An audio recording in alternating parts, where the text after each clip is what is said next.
সবাইকে আসসালামু আলাইকুম। আজকে সকাল সকাল আমরা চাইনিজ ভাজি রান্না করে ফেললাম। চাইনিজ ভাজিটা দেখুন কি সুন্দর কালার হয়েছে।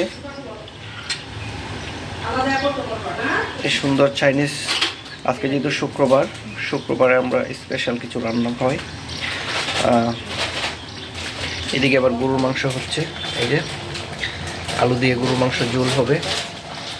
শুক্রবারে আমরা নামাজ কালাম শেষে একসাথে সবাই খাবো ইনশাল্লাহ।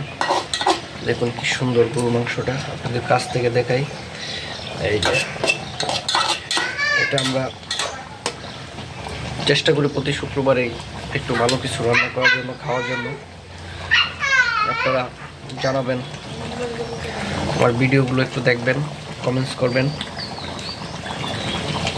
এই যে সকাল সকাল আমরা রান্না বান্নার কাজে ব্যস্ত হয়ে গেলাম। আজকে গরুর মাংস, আলু দিয়ে গরুর মাংস আর হচ্ছে সবজি। এই যে সবজি, এটা হচ্ছে চাইনিজ সবজি।